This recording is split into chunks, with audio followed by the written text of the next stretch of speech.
जय साथियों, आज हमारा इकोनॉमी का सेकंड पार्ट है और आज के सेशन में हम लोग देखने वाले हैं अर्थव्यवस्था से संबंधित शब्दावली। देखो, जो इकोनॉमी से जो संबंधित जो शब्दावली है, जो इंपॉर्टेंट जो शब्द है, जो महत्वपूर्ण शब्द हो सकता है, उसकी हम परिभाषा देखने वाले हैं।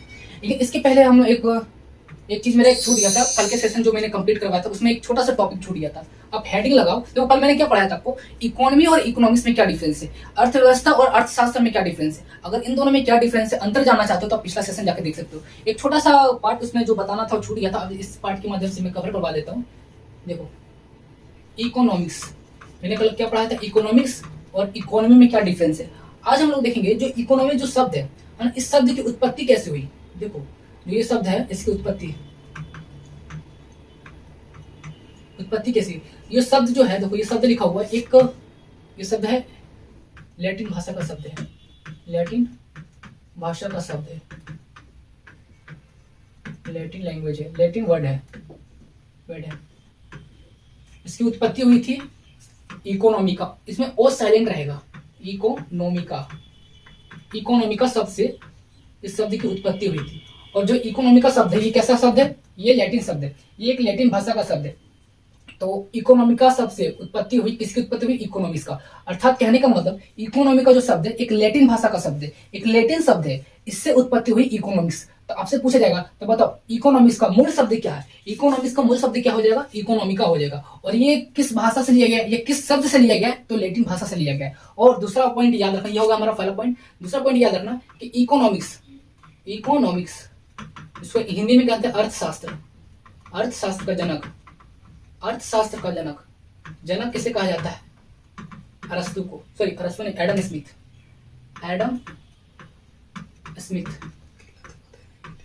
स्मिथ। लेकिन जब बात आती है जो इकोनॉमी जो शब्द है, इस शब्द का सर्वप्रथम नाम किसने दिया था। जो इकोनॉमिक्स जो शब्द है, सर्वप्रथम जो अर्थशास्त्र जो शब्द है ना, अर्थशास्त्र जो शब्द है, सर्वप्रथम नाम किसने दिया था, तो नाम दिया था अरस्तु ने। किसने दिया था, अरस्तु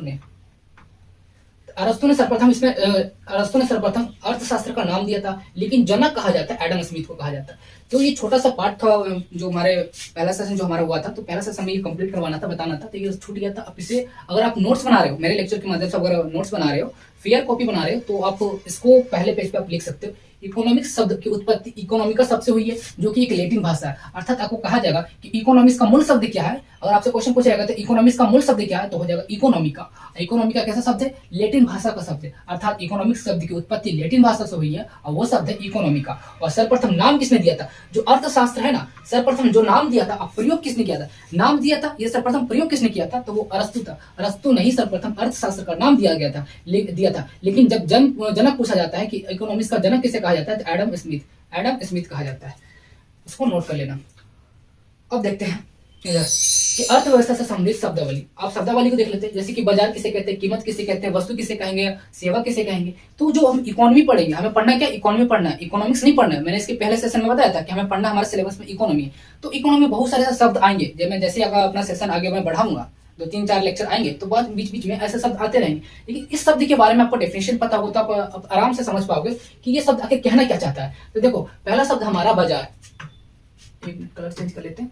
तो बाजार, पहला शब्द बाजार। आखिर बाजार किसे कहेंगे, इसको इंग्लिश में कहा जाता है मार्केट। इतना तो आपको पता ही होगा, मार्केट है ना, इंग्लिश में कहा जाता है मार्केट। तो बाजार से किसे कहते हैं, तो देखो, बाजार से आज से उस समस्त क्षेत्र से, बाजार से आज से, आज मींस मतलब है, तो बाजार का मतलब है उस समस्त क्षेत्र से जिसमें किसी वस्तु का क्रय एवं विक्रय, क्रय मींस खरीदा जाता है, क्रय मींस खरीदा जाता है, विक्रय मींस बेचा जाता है। तो याद रखना, देखो जो उसमें शब्द का प्रयोग किया गया, ये हिंदी शब्द नहीं है, ये एक इकोनॉमी शब्द का है ना, अर्थव्यवस्था का शब्द है। तो देखो, बाजार से आज से, अर्थात बाजार से मतलब है उस समस्त क्षेत्र से, आज मींस मतलब है, तो बोलते हैं कि इसी से मुझे आशा है, इसी से मुझे उम्मीद है। तो बोलते बाजार से उम्मीद है, या बाजार से आशय उस समस्त क्षेत्र से जिसमें किसी वस्तु की क्रय एवं विक्रय, है ना, क्रय एवं विक्रय, यहाँ पर कॉमा लगाओ, क्रय एवं विक्रय हेतु मींस के लिए, तो क्रय एवं विक्रय मतलब खरीदने के लिए या फिर बेचने के लिए, विक्रय मींस बेचने के लिए, क्रय मींस खरीदने के लिए, जिसमें समस्त क्षेत्र में किसी वस्तु की क्रय एवं विक्रय, अर्थात खरीदने के लिए या बेचने के लिए,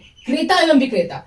क्रेता किसे कहते हैं, खरीदने वाला क्रेता, बेचने वाला विक्रेता। क्रय मींस खरीदना, देखो क्रय मींस खरीदना, विक्रय मींस बेचना, क्रय मींस खरीदना, विक्रय मींस बेचना। क्रेता खरीदने वाला वो व्यक्ति, विक्रेता मींस बेचने वाला वो व्यक्ति।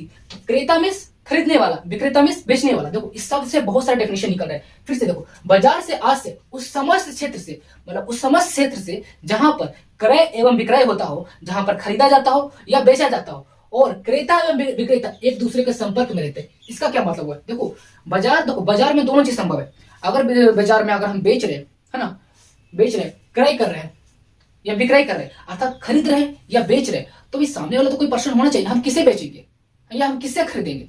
तो कहने का मतलब क्रेता एवं विक्रेता मतलब खरीदने वाला और बेचने वाला दोनों एक दूसरे व्यक्ति, दोनों एक दूसरे के संपर्क में रहते हैं। कहने का मतलब हो गया खरीदने वाला और बेचने वाला दोनों एक दूसरे के संपर्क में रहेंगे, और उस क्षेत्र को, उस समस्त क्षेत्र को हम क्या कहेंगे? बाजार कहेंगे। अगर क्रेता है, विक्रेता नहीं है, खरीदने वाला, क्रेता मीन्स खरीदने वाला है, विक्रेता मीन्स बेचने वाला नहीं। फॉर एग्जाम्पल, मुझे एक मोबाइल खरीदना है, अर्थात ये मुझे मोबाइल क्रय करना है, खरीदना है, और मैं क्रेता हूं, मैं खरीदने वाला व्यक्ति हूं, मैं क्रेता हूं, और इस मोबाइल को मुझे क्रय करना है, मतलब खरीदना है। अगर फॉर एग्जांपल उसमें मार्केट में गया, विक्रेता ही नहीं है, कोई बिक्री ही नहीं है, कोई बेच ही नहीं रहा, कोई बेचने वाला व्यक्ति ही नहीं है, तो क्या मैं बोल सकता हूं कि वो एक मार्केट है? जी नहीं, मैं खरीदने के लिए गया। देखो एक ऐसा मार्केट है, इस एग्जाम्पल को समझने की कोशिश करो। फॉर एग्जाम्पल एक मार्केट है, यहाँ पर एक व्यक्ति है, राम नाम का एक व्यक्ति है, वो सब्जियां बेच रहा है। क्या कर रहा है? सब्जियां बेच रहा है।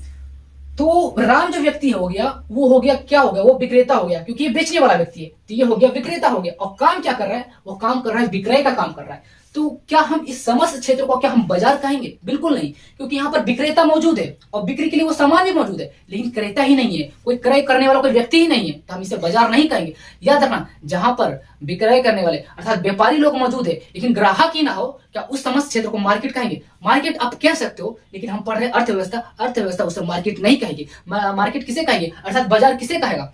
अर्थव्यवस्था बाजार किसे कहता है? बाजार से आज से उस समस्त क्षेत्र से जिसमें किसी वस्तु की क्रय एवं विक्रय होता हो, खरीदा जाता हो या बेचा जाता हो, दोनों चीज होता हो, और क्रेता और विक्रेता, खरीदने वाला और बेचने वाला दोनों व्यक्ति एक दूसरे से संपर्क में होना चाहिए, तभी हम बोलेंगे उस समस्त क्षेत्र को हम क्या बोलेंगे? बाजार कहेंगे। उस समस्त क्षेत्र को हम क्या कहेंगे? बाजार कहेंगे। याद रखना इस डेफिनेशन को सॉरी, इस डेफिनेशन से आप लोगों को समझ में आ गया होगा कि हम क्रेता किसे कहते हैं, विक्रेता किसे कहते हैं। क्रेता मींस खरीदने वाला, विक्रेता मींस बेचने वाला। जब एक दूसरे से संपर्क में रहते हैं तब क्या कहते हैं? दिस इज मार्केट, यह एक बाजार है। इस दृष्टि से कहने का मतलब, इस एग्जांपल या इस डेफिनेशन से वस्तु, देखो यहाँ पर वास्तु लिखा हुआ, इसको वस्तु का लेना, वस्तु।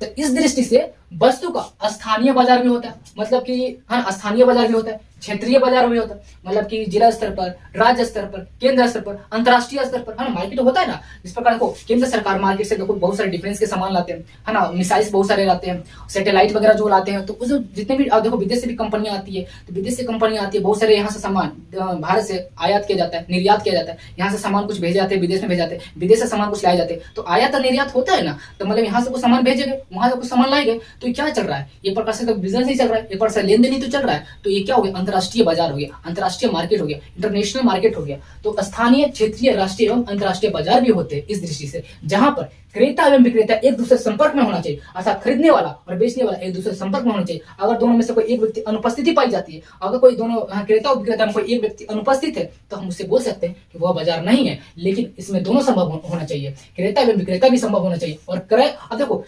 क्रेता विक्रेता है, मतलब खरीदने वाला भी व्यक्ति है और बेचने वाला भी व्यक्ति है, लेकिन क्रय विक्रय हो ही नहीं रहा, मतलब नहीं तो खरीदा जा रहा है, नहीं तो बेचा जा रहा है। फॉर एग्जाम्पल ये मार्केट है, राम नाम का व्यक्ति सब्जियां बेच रहा है, और श्याम नाम का व्यक्ति जो आया, ये हो गया विक्रेता हो गया, ये हो गया क्रेता, अर्थात ये बेचने वाला हो गया, ये खरीदने वाला हो गया। तो क्या इस आधार पर मार्केट कहेंगे? फिर भी नहीं कहेंगे। अब देखो बेचने वाला है क्रेता है, खरीदने वाला भी, बेचने वाला विक्रेता है, खरीदने वाला क्रेता है। अब दोनों एक जगह, एक है ना, एक क्षेत्र में है, एक किसी खास क्षेत्र में दोनों व्यक्ति मौजूद है, लेकिन नहीं तो क्रय किया जा रहा है, नहीं तो विक्रय किया जा रहा है, अर्थात नहीं तो कोई सामान खरीदा जा रहा है, नहीं तो कोई सामान बेचा जा रहा है। देखो विक्रेता भी मौजूद है, बेचने वाला व्यक्ति भी है, खरीदने वाला व्यक्ति भी है, नहीं तो, लेकिन मौजूद है, केवल व्यक्ति मौजूद है, नहीं तो उसमें कोई वस्तु खरीदा जा रहा है, नहीं तो कोई वस्तु बेचा जा रहा है। तो क्या हम उस समस्त क्षेत्र को मार्केट कहेंगे? नहीं, बिल्कुल नहीं। वहां पर क्रेता और विक्रेता दोनों व्यक्ति मौजूद भी होना चाहिए, और उसके बाद कुछ वस्तु खरीदा भी जाए या कुछ वस्तु बेचा जाए। अगर कुछ खरीदा जा रहा है या कुछ बेचा जा रहा है, तभी हम कहेंगे कि वो क्या है? बाजार है, वो एक मार्केट है। क्रेता विक्रेता भी मौजूद होना चाहिए, और क्रय और विक्रय भी होना चाहिए, अर्थात लेन देन भी होना चाहिए। उस मार्केट में लेन देन होना चाहिए, और किन के माध्यम से लेन देन होना चाहिए? क्रेता और विक्रेता के माध्यम से लेन देन होना चाहिए, तब हम कहेंगे बाजार। आई बात समझ में? आप अपने अनुसार मत देखिए, इस जो अर्थव्यवस्था जो डेफिनेशन करा उसके अनुसार देखिए कि हम बाजार किसे कहेंगे। क्रेता और विक्रेता भी मौजूद होना चाहिए। अब खरीदने वाला व्यक्ति मैं हूँ और विक्रेता मतलब दोनों व्यक्ति मौजूद है, खरीदने वाला व्यक्ति मौजूद है और बेचने वाला व्यक्ति मौजूद है, लेकिन मार्केट में कोई सामान ही नहीं है, कुछ सामान ही मौजूद नहीं है जो हम खरीद सके। भाई व्यापारी भी मौजूद है, ग्राहक भी मौजूद है, लेकिन कोई सामान ही नहीं है, कोई वस्तु नहीं है, तो क्या हम उस क्षेत्र को समस्त क्षेत्र को हम बाजार कहेंगे, मार्केट कहेंगे? आप कह सकते हो, लेकिन अर्थव्यवस्था उसे मार्केट नहीं मानता है। कहने मतलब क्रेता भी मौजूद होना चाहिए, विक्रेता भी मौजूद होना चाहिए, और वहां पर क्रय होना चाहिए या विक्रय होना चाहिए, अर्थात लेन देन कुछ होना चाहिए, है ना, लेन होना चाहिए या फिर देन होना चाहिए, मतलब कुछ चीज खरीदा जाना चाहिए या कुछ चीज बेचा जाना चाहिए, तभी हम कहेंगे उसे, हम क्या कहेंगे, तभी हम उसे बाजार कहेंगे। कीमत किसे कहेंगे? कीमत बाजार में किसी वस्तु की क्रय विक्रय करने के लिए, मतलब खरीदने के लिए या बेचने के लिए निर्धारित मांग। फॉर एग्जाम्पल में एक पेन है ना, एक पेन, इसकी कीमत क्या होगी, तो वो कैसे बाजार में किसी वस्तु की, अर्थात इसे क्रय करने के लिए, सॉरी, इसे क्रय करने के लिए या विक्रय करने के लिए, अर्थात खरीदने के लिए या बेचने के लिए एक निर्धारित मांग, इसका एक निर्धारित मांग कर दिया जाता है कि फलाने, है ना, एक एक्स अमाउंट में मुझे इसे बेचना है या एक्स अमाउंट में मुझे इसे खरीदना है। तो बाजार में किसी वस्तु की क्रय विक्रय करने के लिए निर्धारित मांग या पूर्ति को मांग कर रहा है या पूर्ति कर रहा है। जब वो देखो, जब वो खरीदेगा तो क्या उसकी पूर्ति करेगा ना, उसकी पूर्ति जो मांग कर रहा है, डिमांड कर रहा है, तो उसकी पूर्ति करेगा। अगर मैं इसे बेच रहा हूं तो मैं क्या कर रहा हूं, मांग कर रहा हूं। फॉर एग्जाम्पल मुझे ये पेन 20 रुपए में बेचना है, बेच रहा हूं, तो मैं उसे क्या कर रहा हूं, 20 रुपए की मांग कर रहा हूं। लेकिन वही अगर कलम मैं अगर किसी दुकानदार से खरीदूंगा तो मैं क्या कर रहा हूं, 20 रुपए सप्लाई कर रहा हूं, 20 रुपए की उसे पूर्ति कर रहा हूं। तो कहने का मतलब बाजार में किसी वस्तु की क्रय विक्रय करने के लिए निर्धारित मांग, जो इसकी मांग है, उस मांग को लिए, हाँ, उस मांग को हम देते हैं, अर्थात डिमांड देते हैं, अर्थात सप्लाई करते हैं या डिमांड लेते हैं। तो इस एग्जाम्पल के माध्यम से आपको समझ में आ गया होगा। तो कीमत किसे कहते हैं? तो बाजार में किसी वस्तु की क्रय विक्रय, क्रय मींस खरीदने के लिए, विक्रय मींस बेचने के लिए, क्रय या विक्रय करने के लिए निर्धारित मांग, जो इसका निर्धारित मांग कर देगा, 15 रुपए 20 रुपए जितना रुपये, इसका अगर निर्धारित एक मांग कर दिया गया है ना, डिमांड फिक्स कर दिया गया, उसे हम निर्धारित मांग या पूर्ति को हम क्या कहते हैं, कीमत कहते हैं। आई बात समझ? इस पेन का कीमत है 20 रुपया, इस पेन का कीमत है 20 रुपया। अगर वो सामने वाला दुकान मुझे बेच रहा है, मुझे बेच रहा है, मुझे क्या करना है, क्रय करना है, मुझे खरीदना है, तो सामने वाला व्यक्ति क्या कर रहा है, सामने वाला व्यक्ति मांग कर रहा है और मैं क्या कर रहा हूँ, पूर्ति कर रहा हूँ, उसकी पूर्ति कर रहा हूँ। देखो, एक दुकानदार है और एक मैं हूँ, ये मैं हूँ, मुझे एक पेन खरीदना है, पेन खरीदना, पेन की कीमत है 20 रुपए, 20 रुपए। अगर मैं इस पेन को मैं खरीदने के लिए जा रहा हूँ, तो ये 20 रुपए की क्या कर रहा है, मुझसे मांग कर रहा है, मुझसे क्या कर रहा है, मांग कर रहा है। लेकिन मैंने क्या किया, क्या मैंने उससे मांग किया, अरे मैं तो, मुझे तो पेन खरीदना है, तो मैं क्यों मांग करूंगा, मैं तो पूर्ति करूंगा ना। तो मैंने क्या किया, 20 रुपए का पूर्ति किया, मैंने क्या किया, पूर्ति किया। पूर्ति को इंग्लिश में कहते हैं सप्लाई, सप्लाई, और मांग को इंग्लिश में कहते हैं डिमांड। तो बताओ, सामने वाला व्यक्ति पेन बेच रहा है तो वो क्या करेगा, डिमांड करेगा, अर्थात विक्रेता डिमांड करता है और क्रेता क्या करता है, सप्लाई करता है। अर्थात खरीदने वाला व्यक्ति, जो मैं खरीदने वाला व्यक्ति हूं, मैं क्या करूंगा, सप्लाई करूंगा, 20 रुपए उसे दूंगा। लेकिन जो विक्रेता है वो क्या करता है, डिमांड करता है। जो बेच रहा है तो डिमांड ही करेगा, फलाना अगर इस पेन की कीमत अगर 20 रुपए, तो मैं डिमांड कर रहा हूँ 20 रुपए मुझे दो, तभी मैं पेन दूंगा। आई बात समझ? अगर सामने वाला व्यक्ति, खरीदने वाला व्यक्ति उधर से अगर खरीदने के लिए आया तो वो क्या करेगा, खरीदने के लिए आया, इस दुकानदार से क्या करेगा, ये दुकानदार उससे मांग करेगा और वो सामने वाला व्यक्ति जो खरीदने के लिए आया वो उसकी पूर्ति करेगा। जैसे मैंने एक पेन खरीदा, तो मैंने गया इसके पास, दुकानदार के पास गया, इसने 20 रुपए मुझसे मांगा, तो इसके लिए हो गया मांग, लेकिन मैं उसके लिए क्या हो गया, पूर्ति हो गया, एक प्रकार से सप्लाई किया। क्या 20 रुपए का सप्लाई किया। तो आई थिंक इस डेफिनेशन के माध्यम से आपको समझ में आ गया होगा कीमत किसे कहते हैं। तो बाजार में किसी वस्तु को खरीदने के लिए या बेचने के लिए निर्धारित मांग या पूर्ति को कीमत कहते हैं। अर्थात हम डिमांड, सामने वाला डिमांड कर रहा है और मैं उसी पूर्ति कर रहा हूं। या फिर तो अगर मुझे बेचना है तो मैं क्या कर रहा हूं, अगर मुझे बेचना है, मैं क्रेता हूं तो मैं डिमांड करूंगा। सामने वाला अगर विक्रेता है, सामने वाला बेच रहा है, तो वो डिमांड करेगा। तो विक्रेता ही डिमांड करता है, विक्रेता ही मांग करता है। अच्छा, बेचने वाला वो पूर्ति कैसे करे, वो तो बेच ही रहा है, तो बेचने के बाद वो क्या करता है, डिमांड करता है। तो विक्रेता, यहाँ नोट करके लिखना कि विक्रेता ही डिमांड करता है, विक्रेता ही मांग करता है, और क्रेता क्या करता है, क्रेता पूर्ति करता है, क्रेता सप्लाई करता है। यहाँ नोट करके लिखना, 2 लाइन होगा, नोट करके यहाँ लिखना कि विक्रेता मांग करता है, विक्रेता क्या करता है, मांग करता है, क्रेता पूर्ति करता है, पूर्ति को इंग्लिश में कहते हैं सप्लाई। यहाँ नोट करके लिख लेना आप लोग। अब देखते हैं सेकंड डेफिनेशन। अब देखो, यहाँ पर आता है वस्तु और सेवा। अब हमें पढ़ना है वस्तु और सेवा। जो इसकी पिछले सेशन में मैंने आपको पढ़ा था संसाधन, अर्थव्यवस्था की परिभाषा मैंने आपको पढ़ा था संसाधन। संसाधन क्या है, तो हर एक वो चीज जो आपके लिए जरूरी है, हर एक वो चीज जो आपके लिए जरूरी है वो एक संसाधन है। फॉर एग्जाम्पल, ये पेन है, ये मेरे लिए जरूरी है तो एक संसाधन। मोबाइल मेरे लिए जरूरी है तो एक संसाधन। बस अब इतना ही याद रखिए कि जो वस्तु मेरे लिए जरूरी है, जो चीज मेरे लिए जरूरी है वो एक संसाधन है। तो हर एक वो चीज जो आपके लिए जरूरी है, हर एक वो चीज आपके लिए जरूरी है वो एक संसाधन है। फॉर एग्जाम्पल, ये पेन मेरे लिए जरूरी है तो ये क्या हो जाएगा, संसाधन हो जाएगा। स्मार्टफोन मेरे लिए जरूरी है वो एक संसाधन है। याद रखना, हर एक वो चीज जो आपके लिए जरूरी है वो एक संसाधन होगा, और इस स्लाइड में हम लोग पढ़ेंगे कि आखिर संसाधन क्या है, संसाधन के कितने प्रकार होते हैं। संसाधन क्या है, तो हर एक वो चीज जो आपके लिए जरूरी है वो एक संसाधन है, लेकिन संसाधन के कितने प्रकार होते हैं, तो आज हम देखेंगे संसाधन के कितने प्रकार होते हैं। तो यहाँ हेडिंग लगा लेना, संसाधन के प्रकार, संसाधन के प्रकार, संसाधन के प्रकार। तो संसाधन दो प्रकार से होता है, दो प्रकार का होता है, एक होता है वस्तु और दूसरा होता है सेवा। बोलते हैं कि तुम्हें किस चीज की आवश्यकता पड़ती है, तो एक संसाधन की आवश्यकता, और वो संसाधन किस रूप में हो सकता है, या फिर तो कोई वस्तु हो सकती है या कोई सेवा हो सकती है। जैसे कि फॉर एग्जांपल मुझे एक पेन की आवश्यकता है, मुझे एक पेन की आवश्यकता है, एक किताब की आवश्यकता है या स्मार्टफोन की आवश्यकता है। तो ये क्या है, एक तो वस्तु तो है, क्या है, एक वस्तु है ना। इसको इंग्लिश में क्या कहते हैं, वस्तु और सेवा। इसको इंग्लिश में कहते हैं गुड्स। गुड नहीं, गुड में अच्छा हो जाता है, गुड्स यहाँ होगा, गुड्स में होता है वस्तु। तो हर एक वो चीज जो आपके लिए जरूरी है वो एक संसाधन है। और जरूरी क्या हो सकता है, वो तो एक वस्तु हो सकता है या सेवा हो सकता है। फॉर एग्जाम्पल मैं आपको पढ़ा रहा हूं, तो मैं आपको कोई सामान नहीं दे रहा, कोई वस्तु नहीं दे रहा, मैं आपको एक सेवा दे रहा हूं, एक सर्विस दे रहा हूं। सेवा की इंग्लिश होता है सर्विस, सर्विस है ना, सर्विस। फॉर एग्जाम्पल जो टेलीकॉम जो कंपनी होती है, जो जैसे जियो कंपनी होगी, एयरटेल कंपनी होगी, तो आपको जो दे रही है, जो आपसे चार्ज ले रहा है, पैसा ले रहा है, उसके बदले में क्या दे रहा है, कोई वस्तु दे रहा है, कोई सामान दे रहा है, जी नहीं, आपको क्या दे रहा है, आपको सभी सर्विस दिया जा रहा है। तो हर एक वो चीज जो आपके लिए जरूरी है, तो नेटवर्क है ना, इंटरनेट आपके लिए जरूरी है, आपके लिए जरूरी, तो वो एक संसाधन होगा। लेकिन संसाधन है किस रूप में, संसाधन है वस्तु है या सेवा है, वो एक सेवा है। टेलीकॉम इंडस्ट्रीज जो आपको दे रही है वो कोई वस्तु नहीं दे रही, आपको सेवा दे रही है। फॉर एग्जांपल आपको पढ़ना बहुत जरूरी है, जब आपको पढ़ना बहुत जरूरी है, ज्ञान अर्जित करना बहुत जरूरी है, तो वो एक प्रकार से संसाधन हो जाएगा। लेकिन किस प्रकार का संसाधन, वस्तु होगा या सेवा होगा। मैं आपको क्या दे रहा हूं, वस्तु दे रहा हूं या सेवा दे रहा हूं, मैं आपको सेवा दे रहा हूं। तो इन दोनों के बीच में क्या डिफरेंस आपको समझ में आ गया, वस्तु क्या सेवा क्या। तो वस्तु वो ऐसी चीज होती है जिसे हम देख सकते हैं, स्पर्श कर सकते हैं, उसे हम छू सकते हैं, उसे हम वस्तु कहते हैं। सेवा केवल हम महसूस कर सकते हैं। जैसे आप लोगों ने संज्ञा पढ़ा, सर्वनाम पढ़ा,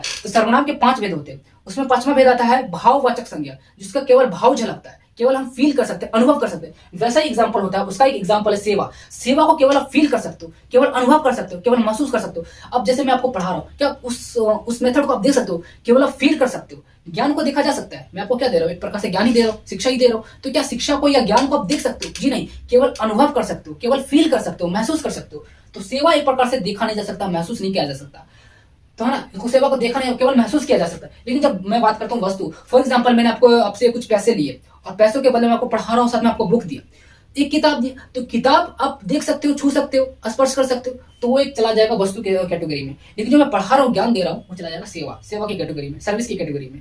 आइए समझ।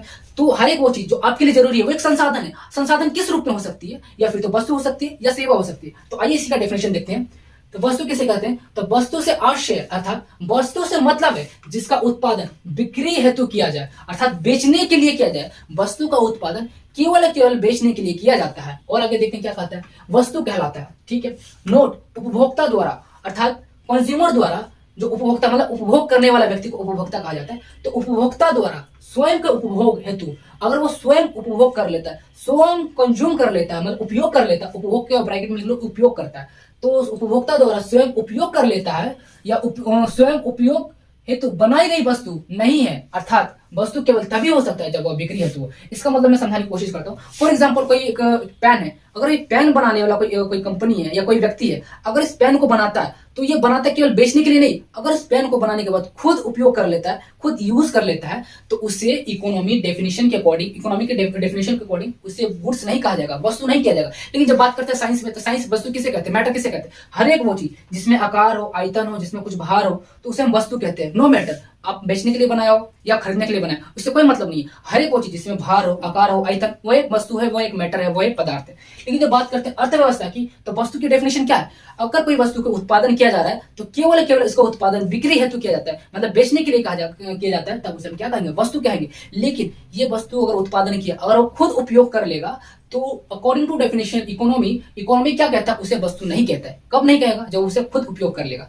फॉर एग्जाम्पल किसान फसल उपजाता है ना, सब्जी उपजाता है। अगर उपजाने के बाद अगर वो खुद कंज्यूम कर लेता है, खुद उपयोग कर लेता है, तो क्या बता, उसने जो फल या सब्जी जो भी हो, तो देखो यहाँ क्या उदाहरण में लिखा, किसान द्वारा उगाई गई फसल या सब्जी अगर स्वयं उपभोग कर ले, स्वयं उपयोग कर ले या उपभोग कर ले, बातें की है, तो स्वयं उपभोग करे तो वह वस्तु की श्रेणी में नहीं है। लेकिन जब उसे बाजार में बेच दिया जाए तो वह वस्तु की श्रेणी में आ जाता है। अर्थात कोई किसान फसल को अगर कोई उपजाता है या सब्जी उपजाता है, अगर वो स्वयं उपयोग कर लेता है, तो वो वस्तु की कैटेगरी में नहीं आएगा। हालांकि वो मनुष्यों के द्वारा उपयोग किया जाता है, अर्थात वो एक संसाधन है। भाई मनुष्यों के लिए बहुत जरूरी है, फसल ये सब्जियां बहुत जरूरी है, तो एक संसाधन होगा। किस कैटेगरी में जाएगा, वस्तु की कैटेगरी में जाएगा। लेकिन कब वस्तु की कैटेगरी में जाएगा, जब वो बेचने के लिए वो उपजाया हो, बाजार में जाके बेचता हो, अगर वो स्वयं उपयोग कर लेता है तो वो वस्तु की कैटेगरी में नहीं आएगा। अगर कोई व्यक्ति, कोई किसान है, अगर धान की खेती करता है, गेहूं की खेती करता है, वो गेहूं खुद उपयोग कर लेता है तो वस्तु की कैटेगरी में नहीं है अकॉर्डिंग टू अर्थव्यवस्था। मैं साइंस नहीं पढ़ा रहा, साइंस में कुछ और डेफिनेशन पढ़ाऊंगा, मैं भी पढ़ा रहा हूँ इकोनॉमी, अर्थव्यवस्था। तो अर्थव्यवस्था के अकॉर्डिंग डेफिनेशन यही कहते हैं कोई वस्तु का उत्पादन बिक्री के लिए बनाया जाता है, क्रय के लिए नहीं बनाया जाता। क्रय के लिए बनाया, खुद उपयोग कर लेता है तो उसे हम क्या बोलेंगे? अगर कोई वस्तु अर्थव्यवस्था के अनुसार वस्तु को विक्रय करने के लिए बनाया जाता है तब उसे क्या कहेंगे? वस्तु कहेंगे। अगर वो स्वयं उपयोग कर ले तो वो वस्तु नहीं है। अब देखते सेवा कैसे कहते हैं। तो सेवा से आशय जिसका प्रयोग उपभोक्ता भुगतान करने के लिए तैयार हो जाए, मतलब कि कोई एक सेवा है, अगर मैं आपको सेवा दे रहा हूं, उस सेवा के बदले भुगतान करने के लिए अर्थात उसके बदले में धन देने के लिए तैयार हो जाए तो वह एक सेवा है। वो क्या है? सेवा है। सेवा केवल अनुभव कराता है, केवल अनुभव कराता है, उसे देखा नहीं जा सकता, स्पर्श किया नहीं जा सकता, केवल अनुभव कराता है। नोट लिख करके यहाँ लिखना।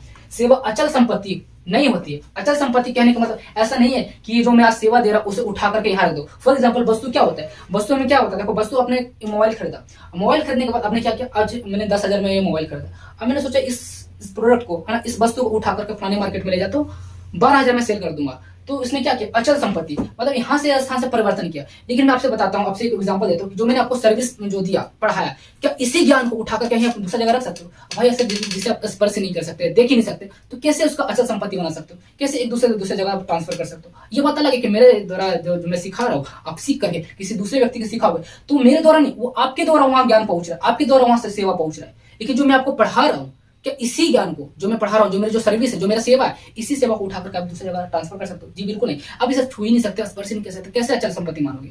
तो यहाँ पर बोला जा रहा है कि सेवा अचल संपत्ति नहीं होती, स्पर्श नहीं किया जा सकता, छुआ नहीं जा सकता, सेवा जमा करके या संग्रह करके नहीं रखा जा सकता। फॉर एग्जाम्पल, मैंने मोबाइल की मैन्युफैक्चरिंग करी, क्या लगता है कंपनी केवल मोबाइल बनाती है, क्या उसका, है ना, स्टोर नहीं करती? क्या स्टॉक नहीं करती? जो बना रही कंपनी, क्या इसका जो बना रही प्रोडक्ट बना रही, क्या इसको स्टॉक करके नहीं रखती? रखती है। तो वस्तु को संग्रह करके जमा करके रखा जा सकता है, लेकिन सेवा को जमा करके नहीं रखा जा सकता। लेकिन अब बात की श्रेणी में ये आता है कि आज की डेट में सेवा को, जैसे मैं पढ़ा रहा हूँ, अब सेवा जैसे मैं पढ़ा, तो मैं पढ़ाना क्या है? प्रकार सेवा की कैटेगरी में आएगा, भाई सर्विस की कैटेगरी में आएगा, ना कि वस्तु की कैटेगरी में। लेकिन मैंने क्या किया? मैं पढ़ा रहा हूँ, उस तमाम लेक्चर्स को मैंने एक पेन ड्राइव में स्टोर करके रखा। आज के डेट में टेक्नोलॉजी इतनी बड़ी हो गई है, इतना डेवलप कर चुका है कि जो मैं आज पढ़ा रहा हूँ वो पढ़ाना एक प्रकार से सर्विस है, एक प्रकार से सेवा। इसे मैं स्टोर करके रख सकता हूँ। जो मैंने आज पढ़ाया उसको, सारे वीडियो लेक्चर को एक पेन ड्राइव में स्टोर करके रख दिया, और उसको हो सकता है मैं 1 महीने के बाद या 10 महीने के बाद या 1 साल के बाद में उसको दोबारा यूज कर सकता हूँ। तो एक्सेप्शन में लिखना, अपवाद की श्रेणी में रखना कि जो मैं पढ़ाता हूँ, पढ़ाई तो शिक्षा को, एजुकेशन को स्टोर करके रखा जा सकता है, पेन ड्राइव के माध्यम से स्टोर करके रखा जा सकता है। तो ये जो टेक्नोलॉजी धीरे धीरे बढ़ती जा रही है, तो कुछ तो चेंजेस तो होंगे ही होंगे। तो सेवा अचल संपत्ति है, स्पर्श नहीं किया जा सकता, सेवा जमा करके संग्रह करके नहीं रखा जा सकता। कुछ अपवाद की श्रेणी में आ ही जाते हैं, जैसे कि मैंने आपको बताया कि जैसे मैं पढ़ा रहा हूँ, एक प्रकार सेवा है, इसे स्टोर करके रखा जा सकता है पेन ड्राइव के माध्यम से। तो आप चाहे तो स्क्रीनशॉट ले सकते हो। तो आप लोग समझ में आ गया संसाधन, हर एक वो चीज आपके लिए जो उपयोगी है ना, जो आप लोग के उपयोग में आता है, वो संसाधन है। संसाधन 2 प्रकार के, वस्तु और सेवा। वस्तु को आप देख सकते हो, लेकिन वस्तु को उत्पादन केवल बिक्री के लिए बनाया जाता है, बेचने के लिए बनाया जाता है। अगर वो वस्तु को उत्पादन करता है और खुद कंज्यूम कर लेता है, खुद उपयोग कर लेता है, तो वो वस्तु नहीं है। किसके अकॉर्डिंग? अर्थव्यवस्था के अकॉर्डिंग वस्तु नहीं है। सेवा हर एक वो चीज होता है जिससे आस होता है, प्रयोग उपभोक्ता भुगतान करने के लिए तैयार होता है, जिसे केवल अनुभव कराता है, केवल फील कराता है, महसूस करवाता है, जिसे आप देख नहीं सकते, स्पर्श नहीं कर सकते। और इसे ये एक ऐसी संपत्ति होती है जिसे स्टोर करके नहीं, एक ऐसे अचल संपत्ति होती है। सेवा एक अचल संपत्ति नहीं होती, सेवा एक अचल संपत्ति नहीं होती, अर्थात इसे एक जगह से दूसरी जगह ट्रांसफर नहीं कर सकते, और इसे संग्रह करके भी नहीं रख सकते। अब देखो, इसे एक जगह से दूसरी जगह ट्रांसफर भी नहीं कर सकते, नहीं तो इसे जमा करके रख सकते हो। इसलिए सेवा को अचल संपत्ति की कैटेगरी में नहीं रखा गया है। अब देखते हैं सेकंड। अब देखो अगले स्लाइड में हम लोग देखते हैं मांग, पूर्ति। देखो, मांग, पूर्ति, क्रय और विक्रय। तो इन शब्दों को देखेंगे। मांग किसे कहते हैं? तो मांग किसी वस्तु की वह मात्रा है, मांग इंग्लिश में कहते हैं डिमांड। तो डिमांड किसी वस्तु की वह मात्रा है जिसे खरीदार एक विशेष समय में, है ना, एक विशेष कीमत पर क्रय करने के लिए तैयार हो जाए। फॉर एग्जाम्पल, इधर से कोई वस्तु की डिमांड कर रहा है, मान लीजिए एक दुकानदार है, एक कलम बेच रहा है, एक पेन बेच रहा है, वो बेच रहा है 20 रुपए का। तो वो क्या कर रहा है? 20 रुपए का डिमांड कर रहा है, इस पेन के बदले 20 रुपए का डिमांड कर रहा है। तो वही कर रहा है कि एक विशेष समय में एक विशेष कीमत पर क्रय करने के लिए, वही खरीदने के लिए, खरीदने के लिए कोई व्यक्ति तैयार हो जाए। वो व्यक्ति बेच रहा है, डिमांड कर रहा है, कोई व्यक्ति खरीदने के लिए है ही नहीं, कोई क्रय करने के लिए है ही नहीं, तो क्या हम उसे डिमांड करेंगे? नहीं कहेंगे डिमांड। वो व्यक्ति उधर से डिमांड कर रहा है, किस चीज का? एक पेन का डिमांड कर रहा है, 20 रुपए का डिमांड कर रहा है, और उधर से कोई व्यक्ति आता है, क्रय करता है, अर्थात जो डिमांड कर रहा है उस डिमांड को भुगतान करता है। अर्थात क्या कह रहा है डेफिनेशन के अकॉर्डिंग? मांग किसी वस्तु की वह मात्रा है जिसे खरीदार एक विशेष समय में एक विशेष कीमत पर क्रय करने के लिए तैयार हो, उसे हम क्या कहेंगे? मांग कहेंगे। पूर्ति, देखो पूर्ति को इंग्लिश में कहता है सप्लाई। पूर्ति किसी वस्तु की वह मात्रा है जिसे विक्रेता एक विशेष समय में एक विशेष कीमत पर विक्रय करने के लिए तैयार हो जाए। अब जो देखो, जो उधर से डिमांड कर रहा है, दुकानदार डिमांड कर रहा है, तो उसके लिए हो जाएगा, क्या हो जाएगा, उसके लिए हो जाएगा डिमांड। लेकिन जो जो इधर से विक्रेता है, खरीदने वाला है, वो क्या कर रहा है, सप्लाई कर रहा है कि मैंने 20 रुपए का सप्लाई किया, तब जाकर के वो पेन मैंने खरीदा, तो हो जाएगा। मैंने पहले एग्जाम्पल बताया था कि क्रेता, खरीदने वाला क्या हो जाएगा, पूर्ति हो जाएगा, पूर्ति। खरीदने वाला हमेशा क्रेता क्या करता है, पूर्ति करता है, सप्लाई करता है। और जो विक्रेता होता है, बेचने वाला होता है, वो हमेशा क्या करता है, मांग करता है। भाई बेचने वाला क्या करेगा, मांग ही करेगा कि मुझे इतने रुपए का मांग है, मुझे इतने रुपए दो, तभी मैं ये वस्तु दूंगा, तभी मैं ये सर्विस दूंगा। तो विक्रेता हमेशा क्या करता है, मांग करता है, हमेशा डिमांड करता है। और क्रेता जो खरीदने वाला होता है, वो हमेशा सप्लाई करता है, पूर्ति करता है। तो आई थिंक पूर्ति का डेफिनेशन आपको समझ में आ गया होगा। एक होता है क्रय, व्यक्ति निजी स्तर मतलब प्राइवेट लेवल पर अथवा व्यवसायिक उद्देश्यों के लिए वस्तु या सेवाएं प्राप्त करना जिसमें धन की अति आवश्यक होता है, क्रय कहलाता है। अब देखो, कोई क्रय कर रहा है मतलब खरीद रहा है, अब क्या खरीद सकता है, या कोई वस्तु खरीदेगा या सेवा खरीदेगा। किसी को पैसा दे रहा है, डिमांड कर रहा है सामने वाला, अगर कोई सप्लाई कर रहा है, सप्लाई के बदले अगर पैसा दे रहा है मतलब खरीद रहा है, तो क्या खरीदेगा, या फिर तो वस्तु खरीदेगा या फिर तो सेवा खरीदेगा। याद रखना, वस्तु सेवा दिमाग में घुसेड़ लो, क्योंकि मैं आपको आगे पढ़ाऊंगा। संसाधन के, जैसे मैंने आपको पढ़ाया, संसाधन के दो प्रकार होते हैं, एक वस्तु एक सेवा होता है। और सरकार इन्हीं वस्तु और सेवा पर टैक्स लगाएगी, जिसे हम बोलेंगे गुड्स टैक्स और सर्विस टैक्स, जिसको हम आगे पढ़ेंगे, है ना। आगे हम पढ़ेंगे जीएसटी। तो इसका फुल फॉर्म होता है गुड्स एंड सर्विस टैक्स, अर्थात गुड्स मींस वस्तु पर लगाए गए कर एवं सेवा पर लगाए गए कर को हम क्या कहते हैं, जीएसटी कहते हैं। तो सरकार लगाते हैं जीएसटी। तो याद रखना, जीएसटी में गुड्स मतलब वस्तु भी आ गई, सर्विस सेवा भी आ गई। तो वस्तु और सेवा पर लगाए गए कर को हम क्या कहेंगे, जीएसटी कहेंगे। ये मैं आगे पढ़ाऊंगा, इसलिए मैं बोल रहा हूँ वस्तु और सेवा में क्या डिफरेंस है, दोनों की क्या परिभाषा है, अब दिमाग में अच्छे से बैठा लो। तो हम पढ़ रहे थे क्रय, तो निजी व्यक्ति अथवा व्यवसायिक उद्देश्यों के लिए वस्तु या सेवाएं प्राप्त करना, मतलब कोई खरीद रहा है तो वस्तु या सेवा ही खरीदेगा जिसमें धन की अति आवश्यक होती है। बिना धन के तो वो नहीं तो सर्विस खरीद सकते हो, नहीं तो कोई सेवा वस्तु खरीद सकते हो। जिसमें धन की अति आवश्यक होती है, क्रय कहलाती है। विक्रय देखो, दो या दो से अधिक पक्षों के बीच में जब भी विक्रय किया जाता है, तो दो या दो से अधिक पक्षों के बीच में एक लेन देन की प्रक्रिया है, जिसमें धन या अन्य संपत्तियों के बदले, देखो विक्रय कर रहा है अर्थात बेच रहा है, तो धन देकर को सामान को बेचा जा सकता है, मतलब धन उसे लेकर के सामान को बेचा जा सकता है, या फिर तो संपत्तियों के बदले वस्तु या सेवाएं का आदान प्रदान किया जा सकता है, विक्रय कहलाता है। फॉर एग्जाम्पल आप देखो, जैसे गांव में देखते हो, जो अगर आप लोग ग्रामीण क्षेत्र से हो तो देखते होगे, तो वो लोग क्या करते हैं, जैसे आप लोग अगर ग्रामीण क्षेत्र से हो, गांव अगर देहात से अगर आप लोग होंगे, तो आप लोगों ने देखा जैसे कि रिक्शा पे, है ना, रिक्शा पे या ठेला पे, तो बहुत सारे लोग सामान बेचने के लिए आते हैं, जैसे कि आम वगैरह हो गए, तरबूज वगैरह हो, बहुत सारे फल बेचने के लिए आते हैं। तो वो लोग क्या करते हैं, वो अनाज के बदले, जैसे आपसे गेहूं लिए, चावल लिए, तो अनाज के बदले वो फल दिए, तो क्या किया, धन या अन्य मतलब पैसों के बदले भी वो सामान बेच रहे, अर्थात वो बिक्री कर रहे हैं। या फिर तो अन्य संपत्तियों के बदले, जैसे कि गेहूं हो गया, चावल हो गया, या अन्य संपत्तियों के बदले भी वस्तु का सेवा का आदान प्रदान किया जाता है, सेवा या वस्तु का आदान प्रदान किया जाता है। जैसे आप लोग ग्रामीण क्षेत्र में देखा होगा, कोई धन देकर, देखो केला बेचने के लिए आया, कोई भी फल देख रख लीजिए, जैसे कोई केला बेचने के लिए आया, तरबूज बेचने के लिए आया, आम बेचने के लिए, कोई भी ऐसा फल बेचने के लिए आ रहा है, तो धन देकर मतलब पैसा देकर के आप उससे सामान खरीद सकते हो, या फिर तो चावल गेहूं आटा देकर के आप उससे सामान खरीद सकते हो। तो वही कह रहा है, धन देकर के वस्तु दो या दो से अधिक पक्षों के बीच में लेन देन होता है, जिसमें धन या अन्य संपत्तियों के बदले वस्तु या सेवा का आदान प्रदान किया जा सकता है, जिसे हम क्या कहते हैं, बिक्री कहते हैं, बिक्री कहते हैं। बिक्री को इंग्लिश में कहते हैं सेल। और क्रय को इंग्लिश में कहते हैं परचेस। और मांग को इंग्लिश में कहते हैं डिमांड। स्पेलिंग ब्रैकेट में लिख लेना। आपूर्ति को इंग्लिश में कहते हैं सप्लाई। अब देखो आगे, अब आती है बिक्री कर, इसको इंग्लिश में कहते हैं सेल्स टैक्स। देखो बिक्री कर किसे कहते हैं, वस्तु एवं सेवाओं के आदान प्रदान पर सरकार कर वसूलती है। कर में क्या होता है, टैक्स। याद रखना, कर वसूलती है अर्थात टैक्स वसूलती है। जैसे कि आपने कोई सामान खरीदा, उस पर कोई टैक्स ले गया, और आपने कोई सामान बेचा, उस पर कोई टैक्स ले गया, ले जाता है कौन, टैक्स, सरकार ले जाती है। तो क्रय विक्रय करने के दौरान, है ना, दोनों में लेन देन जो होता है, उस पर जो कर लगाती है सरकार, उसे हम क्या बोलते हैं, बिक्री कर। अब लाभ देखते हैं, तो क्रय विक्रय की श्रृंखला में, क्रय मतलब खरीदने और बेचने की श्रृंखला में व्यय की तुलना में प्रतिफल की अधिकता लाभ कहलाता है। देखो इसको आसान से भाषा में समझने की कोशिश करो। व्यय में होता है खर्च की तुलना में, प्रतिफल का हिंदी मतलब होता है, इसका शाब्दिक अर्थ होता है बचत। प्रतिफल को ब्रैकेट में लिख लेना, बचत। तो व्यय की तुलना में अर्थात खर्च की तुलना में बचत की अधिकता, जब बचत ज्यादा होता है, फॉर एग्जाम्पल आपने 20 रुपए में अगर आप पेन कहीं से खरीद कर लिया और 125 रुपए में बेचा, तो व्यय ये हो गया, व्यय मीन्स खर्च। आपने खर्च किया 20 रुपए और बचत कितना हो गया, इसमें से माइनस करोगे 5, तो 5 रुपए की बचत हुआ। तो क्या कह रहा है कि जितना आप खर्च कर रहे हो, खर्च की तुलना में बचत की अगर अधिकता होती है, बचत अधिक होता है, तो हम इसे क्या कहते हैं? लाभ कहते हैं। हानि किसे कहते हैं? तो क्रय विक्रय की श्रृंखला में खर्च की तुलना में बचत न्यूनतम कहलाती है, तो उसे हम क्या कहते हैं? हानि कहते हैं। फॉर एग्जाम्पल, आपने 25 रुपए में पेन खरीदा, लेकिन आप बेचने गए तो केवल 20 रुपए में बिका, तो आपका व्यय 25 रुपए आया और बचत कितना हुआ? बचत तो इसमें हुआ ही नहीं, और 5 रुपए आपका घाटा ही है। तो जब देखते हैं कि बचत न्यूनतम होती है, जब माइनस चले जाता है, तो उसे क्या कहते हैं? हानि कहा जाता है। इसे हम क्या कहते हैं? हानि कहते हैं। अब तो यही हमारा टॉपिक था आज, जो शब्दावली देखना था। तो हम लोग क्या पढ़ रहे थे? विक्री कर हो गया, लाभ पढ़ लिया, और हानि किसे कहते हैं, इन दोनों का डेफिनेशन देख लिया।